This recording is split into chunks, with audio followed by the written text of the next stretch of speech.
એટલા માટે હવે આ બી છે એને આપણે શું કરવું લેવું અને કિનારે કિનારે પાથરવું આપણે બિયારણને અંદર મૂકવું નહીં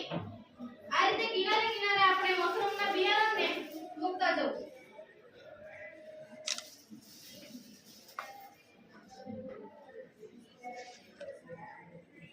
દેખાય છે બધાને જોયું બધાએ આ રીતે કિનારે કિનારે મૂકવાનું વચ્ચે કેમ ન મૂકવું વચ્ચે મૂકશું તો ઉપર આપણે બીજો થર કરશું તો એ અંદરની ફૂગ છે શું થશે બગડી જશે એટલે કિનારે કિનારે મૂકવો હવે આપણે આ થઈ જાય પછી બીજો થર કરવું બીજો થર કરીને પછી આપણે શું કરવાનું એને હલકા હાથે દબાવવું ત્યારબાદ ફરી શું કરવું આપણે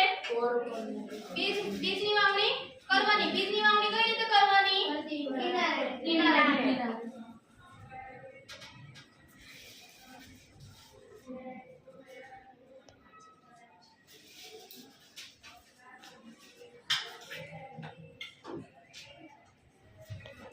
થઈ ગયું હવે બીજની વાવણી મુકાઈ ગઈ હવે ફરીથી પાછા આપણા પાસે જેટલું છે એનો આપણે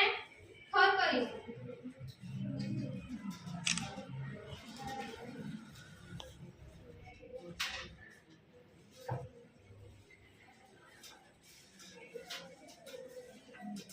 હલકા હાથે શું કરવાનું છે આપણે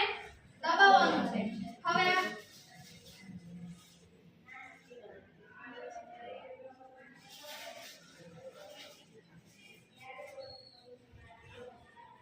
હવે આપણો સૌથી ઉપરનો જે થર હોય એનામાં આપણે વચ્ચે પણ બિયારણ નાખશું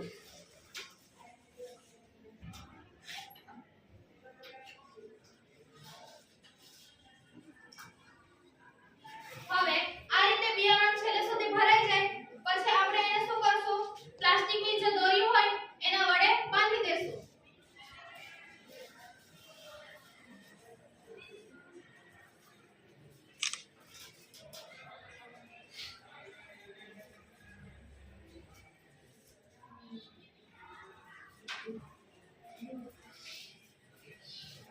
બંધાઈ ગયું દેખાય છે બધાને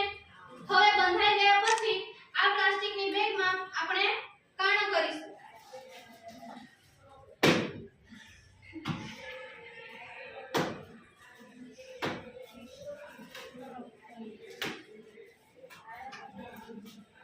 કાણા કેમ કાઢવા કે આપણે એને પછી આપણે જ્યારે એકદમ શુદ્ધ થઈ જાય ત્યારે પાણીનો છંટકાવ કરીશું ત્યારે આ કાણામાંથી હવાની અવરજવર થાય એટલે હવાની અવરજવર થશે તો એ પ્રશ્ન થાય કે બીજા બેક્ટેરિયા પણ અંદર જઈ શકે બીજા બેક્ટેરિયા અંદર જઈ શકે એટલા માટે શું કરવાનું કે થોડા દિવસ માટે આપણે મેડિકલમાં મળતું રૂ લેવાનું આપણા જે ઘરે કપાસ હોય ખેતરમાં હોય એ તો એના પર ધૂળ હોય જ તો મેડિકલમાં જે મળે એ ધૂળ રૂ લેવાનો અને જ્યાં જ્યાં આપણે કાણા કર્યા છે એ કાણામાં શું કરવાનું રૂને નાખવાનું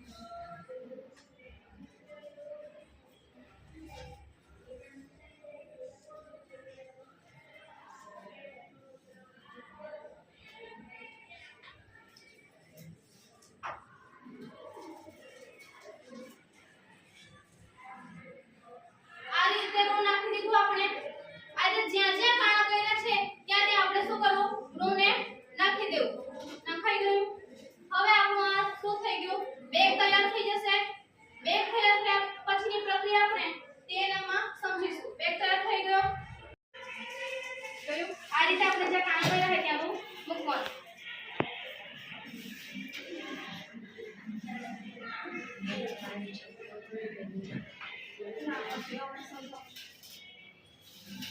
સમજાય